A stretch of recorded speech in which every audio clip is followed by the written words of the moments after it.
Mason here. 100 days, 100 thoughts. It's the Nave Law countdown to 2026 Syracuse football. Here's Brian. Here I am. Gotta gotta stay hydrated. Hydration is key. Yeah, the Cuse both being number 3 it's weird, right? Because here's why it's weird. It's weird for, I hate double numbers. I loathe the double number experience. They moved one of the obviously last year the Cuse could not have the same number. They were both on defense. One of the Kerr twins, Davion, not Davian. I don't know how. Yes, they have essentially the same name. They have one letter difference. One of them, Davion, switched to running back this year. So now this year one's on offense, one's on defense. Now Davian seems to be in the starting lineup right now in the secondary, but based on skill sets, this, that, and whatever, you'd think both would be in the mix for various special teams roles. What's up, Gavendo? Which then brings in the stupidity of the putting on the other jersey over the jersey for special team stuff, which I just find insanely dumb. And yeah, so giving them both number 3, yeah, I get it. They're identical, whatever. Sure, that's cute, fun, fine.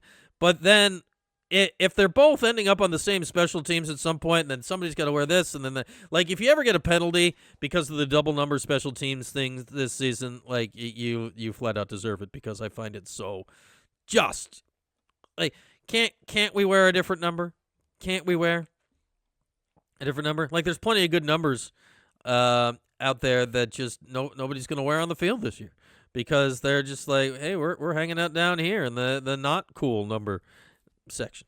Yeah, I don't know. Anyway, it's our Nave Law 100-day countdown to Syracuse football. Just 19 days left for you to get registered for a chance at the Friendly Family 50-yard line 5-pack. Yeah, it's a lot of Fs. To go to the opener, Syracuse in New Hampshire. We are going to draw the winner of this fine contest. We're going to draw the winner of this fine contest 2 weeks from right now. 2 weeks from today, we'll break out the randomizer.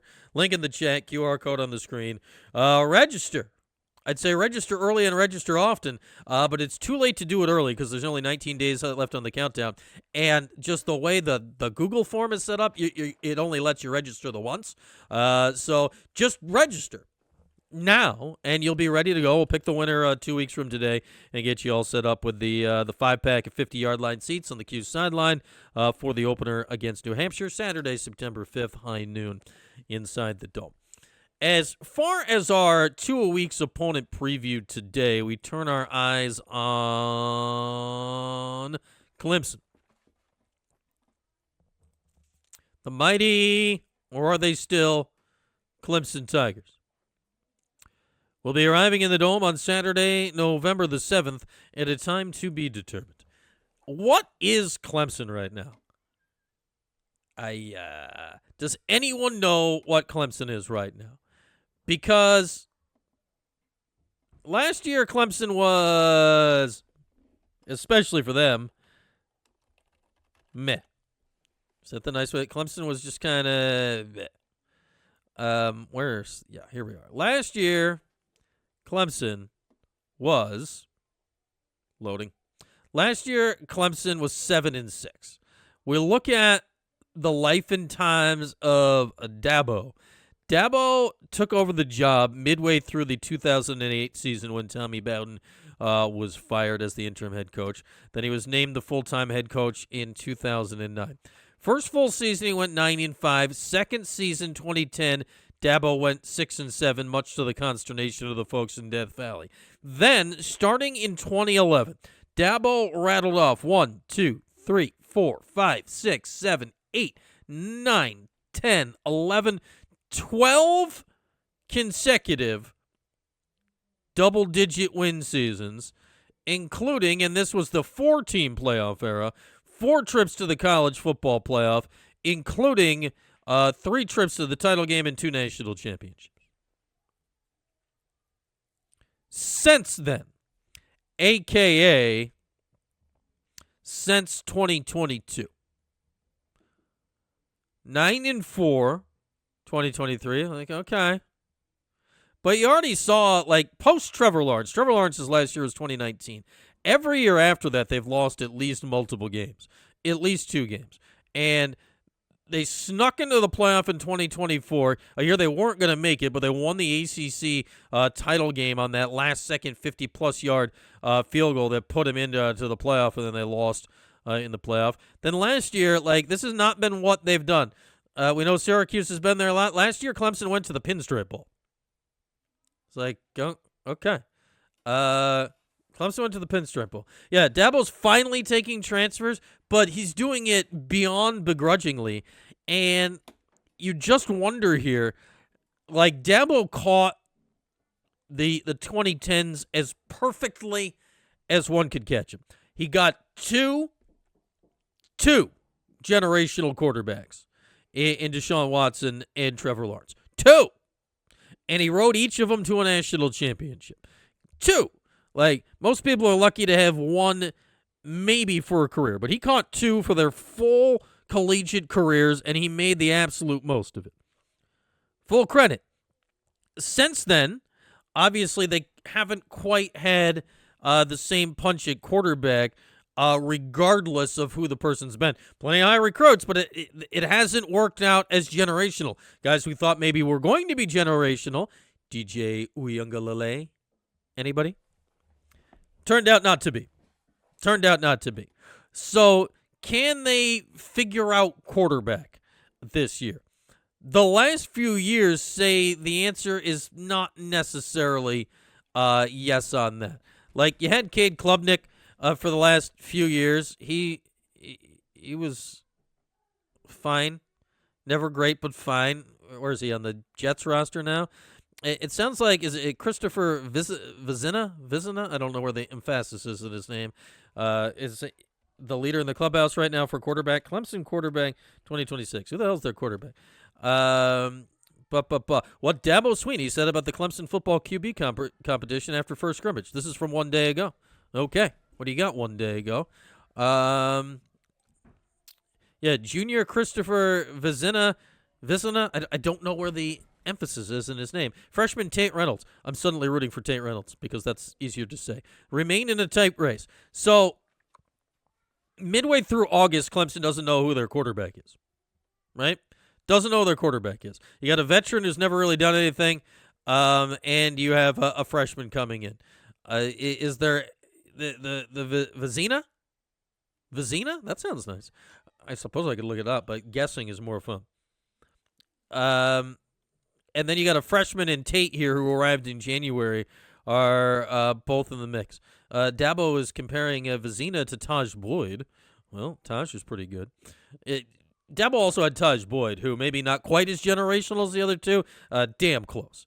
Damn close. Yeah, they haven't really portaled at quarterbacks. Now, is that stubbornness? I mean, a lot of it is stubbornness. Yeah, I think Vizina. I'm going to go Vizina. Chris Vizina. That sounds nice. I could look it up, but looking it up, what's the fun of that? Chris Vizina pronunciation. How do you say your name, dude? How do you say your name? What do we got? Yeah. Okay. Yeah. Cookies? Sure. Give me Clemson football cookies. Give me all the cookies. You told me you were gonna say your name. There's no name saying here. There's nothing of the sort. Lies. Just flat lies. You said if I clicked here, this guy would say his name. Okay, now we're in the mix here a little bit. Where is he? Where is he? What order is this showing me the roster in? I have no idea. What am I looking at right now?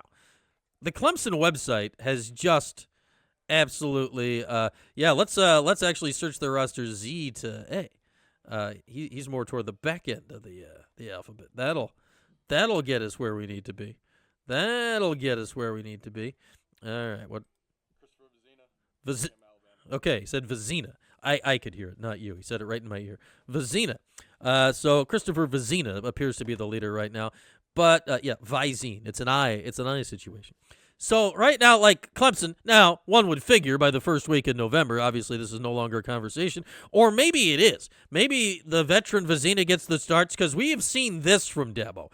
Dabo historically has gone veteran over talented freshman. Think back to 2018 down in Death Valley, right?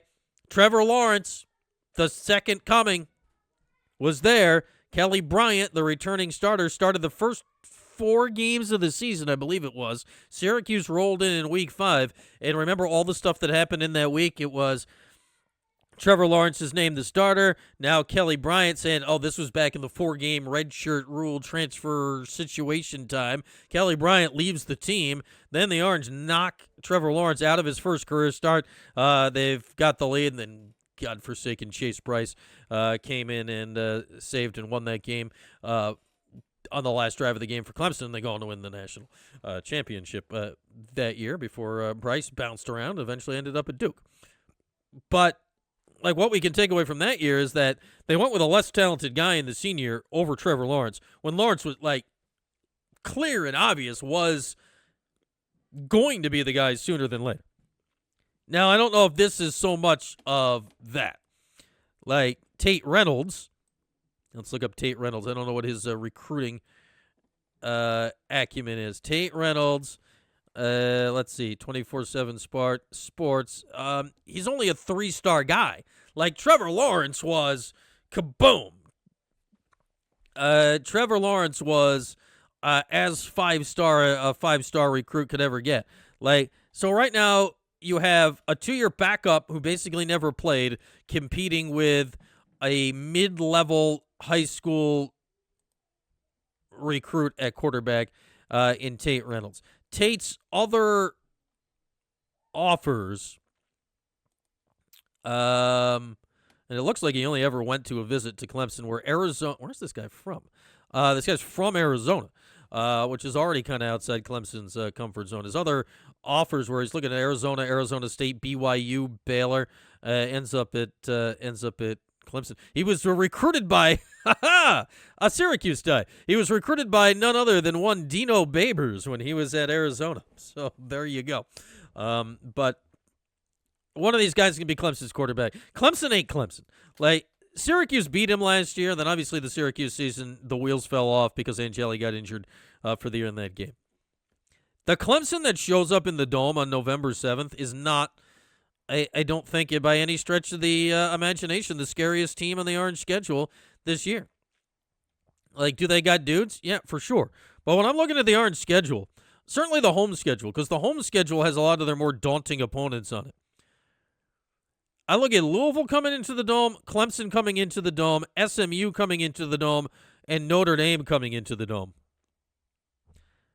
And it's entirely possible that, go figure, that Clemson is 4th on that list of teams I'm worried about playing. Cal and New Hampshire are the other 2 Dome games to start the year. But once you're into the meat of ACC play, October 17th, Louisville, Halloween, SMU, a week later, Clemson, and then Thanksgiving Saturday, Notre Dame. And it's shocking to say this now because this has not been the case, especially when Syracuse and Clemson were in the same division and the Orange had to deal with that thing every single year, and in most years it went decidedly not well. That Clemson may be the 4th most challenging, daunting, whatever home game on the Orange football schedule this year. When I'm looking at, all right, this is the coaches. The AP preseason poll is not out yet. I think it might come out today. But the coaches poll is out. Notre Dame preseason 5th. All right, they'll be in the Dome. SMU preseason 20th. Clemson preseason 23rd. Louisville just outside the top 25. They would be the top team receiving votes, so 26th. The Clemson game, if Angeli is healthy, if the Orange are playing well by that point, it is November after all. November does not go traditionally well. Like, the Clemson game is an eminently winnable football game if Syracuse is a decent team this year, which, like, going into a season, we've rarely, if ever, said that before. Like, last year when Syracuse won at Clemson, it was pretty shocking because the Orange had been wobbly. They didn't have Kyle McCord, and Clemson had the multi-year starter in Cade Klubnik. Like, in Death Valley, yeah. When they won in the Dome that year, the Orange were massive underdogs. Even the next year, like, I felt pretty, like, personally, I felt good about the 28 team going in because you had Dungy, you just beat him. I thought, like, that was a really good Orange football team. You were going to give them a game, and it turned out to be a great football game. But then you still lose. And then I look at almost every other game in the Syracuse-Clemson history. Like, you didn't feel good about it going in. No. And some were close and some were not, but you never felt good about it going in. When I'm looking at the schedule right now, this is the first time sitting in August where I'm like, yeah, what the hell, Clemson? Like, I feel a lot more scared about SMU the week before. And certainly Notre Dame at the end of the season. And realistically, probably even Louisville right now. It's crazy to think when you talk about Clemson. Because realistically, as bad as last year was, to your point, Cavendo, like, if Steve is healthy and is still healthy at that point, well, at that point, if he's starting every game this year, if Steve starts every game this year, the Clemson game will be his 9th start of the season. Plus, he beat them last year and played great in that game before he got hurt. He had an amazing first half of that game before he got hurt. And we talk about the Justice Ross Simmons connection. Like, if Justice is back in the mix, it's 9 games into the season. Plus the other wideouts. We mentioned all those names, Zamondre Merriweather and this guy and that guy. It'll be the 9th game of the season. We'll know who the guys are by that point. Like, if Syracuse is worth anything this year, they're going to be, like, if Syracuse is a solid football team, we are going to know by that Clemson game that, yes, they are. And if Clemson is wobbly this year like they were last and have been wobbling now for close to 5 years, yeah, we're going to know that by then. Like, it's not as crazy as this sounds for Syracuse's decade plus in the ACC. This is the first time, and I think literally the first time, you go into a Clemson game not petrified of Clemson. Like, in 2018, when Syracuse went down there and played them toe-to-toe, you still went in scared of Clemson. They won the national title. That team was a great, great team. I went into that game personally, remember, I'm like, Syracuse is good. I think they can play in this game because they are good. Like, they are good. The year before, you know, we were still in the Dino Funky Vibes era. Like, I went into that game saying, this Clemson's not quite Clemson, Kelly Bryant, whatever. I think they might be able to hang, and then obviously you pull the upset. But then Syracuse had dudes, and Dungy, then he gets hurt, and the whole thing falls apart. Like, last year, I didn't think Syracuse was going to win. We didn't know Clemson wasn't Clemson yet, and Syracuse hadn't really shown me anything in the first 3 weeks. Like, that was shocking. Then every other year when Syracuse got their limbs ripped off by Clemson, it was like, yeah, okay. Like, I said this in 2016, Dungy's sophomore season. And I believe, was that one of Clemson's natties? I think 2016. Where do I got the Clemson year by year? Which tab? I got a lot of tabs going. Clemson, hang on. Yeah. Give me the, yeah. Just load the freaking thing. Clemson, yeah, they won the national title in 2016. Like, Syracuse went down there in 2016. And I said this out loud, like, not, like, joking, but not. I'm like, they should just leave Dungy behind. Because the risk-reward is not trending well. Like, you're not going to win this game, and the odds of Dungy getting hurt are scary. What happens? They bring Dungy. He got knocked so far in the next week. Did he even play the rest of the year? I mean, he got, or was that the year he came back and then got knocked out again in the Louisville game? I think that was the last game he played in 2016, and they lost like 56-0 or something, and it was just like, oh my God, you just ruined it over one game. I don't fear that going into Clemson anymore. Ironically, a year after losing the Syracuse quarterback for the year in the Clemson game. Go figure. There we are. Our 2-week preview of Clemson. On Wednesday, we talk NC State. And Wednesday, we talk NC State. That's a road game. With the exception of Notre Dame, I think we have a good chance against everyone else. Mark, when you look at it, New Hampshire, Cal, at Pitt, at UConn, at Virginia, Louisville, at Carolina, SMU, Clemson, at NC State, at Boston College, Notre Dame. Like, if there were going to be point spreads on every Syracuse football game today, I'd say reasonably obviously the biggest underdog game you have out of the 12 right now is Notre Dame. But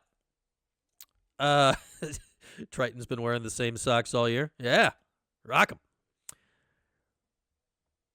If you tell me that Steve Angeli is healthy and starting every game this season, I agree with that thought, Mark. Now, the other side of the coin is I also think most of those games are also losable. Like, I don't look at the schedule this year as like, oh my God, how? But I do look at it as, besides New Hampshire and sort of UConn, and hopefully UConn, like, besides New Hampshire, I look at it like, could they lose to Cal? Sure. Could they lose to Pitt? Yeah. Like, losing to UConn's pretty disastrous, but could it happen? Like, Syracuse won in overtime last year against UConn. Sure, it could happen. Virginia, can you lose at Virginia? Yeah, they were in the ACC title game last year. Can you lose to Louisville? Absolutely. Like, I think North Carolina's a grease fire, but can you lose to them? Well, you got smoked by them last year. Can you lose to SMU? Of course you can. Can you lose to Clemson? No, duh, you can lose to Clemson. Can you lose to NC State? Yep. Can you lose to BC? France never beaten them. And, of course, Notre Dame. Like, I'd flip a coin. I don't have a coin handy. Flip something. Like, right now, like, are they true 50-50 coin flips, all these games? No, but I don't look at this schedule after week 1 and feel really confident about anything besides week 1 and week 12. Like, I feel pretty good they're going to win week 1, and I don't feel great they're going to beat Notre Dame even if healthy. Though, if you got Angel and you're playing well by that point, maybe you can give them a ball game. But Notre Dame's really, really good. Notre Dame's roster is a national title type of roster. Like, they are really, really good. Notre Dame, when I look at the schedule, is the most talented team Syracuse will play this season. Even more than Clemson, even taking quarterback out of the equation more than Clemson. Because we know a lot of years Clemson's roster has been all that but QB, right? Well, Notre Dame's got the QB and they got everything. But I look at it, Syracuse can play with these guys, which is why, I mean, it was very similar to 2 years ago with McCord, right? And then it clicked and you started winning all those games. Can Angeli have a McCord-type season? I don't think he's quite Kyle, but I think he could have a very good season. I think that's what makes this year so fascinating as we sit here 19 days out from kickoff, is that I don't go into this year with Angeli healthy, fearing a lot of these teams, at least today. But I also don't go in overly confident against any of these teams except New Hampshire. I don't think you can. Now, maybe Angeli starts dealing early in the year. But again, it comes down to Angeli's health. And it comes down to, like, your toughest opponents this year in many ways. Like, this might be, when I look at the schedule here, a lot of your toughest opponents, Louisville, SMU, like, at least by the rankings, where'd I put the rankings tab? At least by the rankings, the preseason rankings, which are never wrong, your 4 toughest opponents are all in the dome. Now, what does that mean? Who the hell knows? Like, obviously the preseason rankings are oft very incorrect. But your 4 toughest opponents are in the dome. Is that good or is that bad? In the years where your tough games are away from the dome, you're like, well, we're probably going to lose these games, but you can clean up at home. You're like, okay, it gives you a path. This year, it's like, all right, you have a chance for big wins at home, and then your quote-unquote easier games, a lot of them are on the road, though Pitt's on the road and NC State's on the road. You never play well at either of those places. BC's on the road. That hasn't gone well recently. It leads to just a lot of questions. A lot of questions that are, frankly, unanswerable at this point, which I think makes where we are headed this season so very, very fascinating. And with after the first 2 years of Fran Brown, I don't know which way to lean. After, like Leighton Dino's career, you kind of knew, even with the schedule, you just kind of knew which way to lean on where things were going to go, right? Of how, like, of games like you didn't have a chance of winning, of all that stuff. You just didn't know, or you did know. Like, you went through Dino, you're like, well, they're not going to win that game. They're not going to win that game. All right, these are randomly, like even the Clemson game in 27, you're like, all right, that's, or in 17, not 27. Like, that's the kind of game Dino teams get up for, and it was, and they upset him. And like the whole thing, and like, all right, November, this is where the wheels fall off. With Fran, 2 years ago in November, my God, by the end of the year, they were great. That Miami game, wowee. Last year by November, there couldn't have been 5 worse teams in all of college football. Like, Syracuse was horrible last year. I don't know where to go this year with how it's going for Fran. And tough opponents in the Dome. Will they be worth the crap away from the Dome?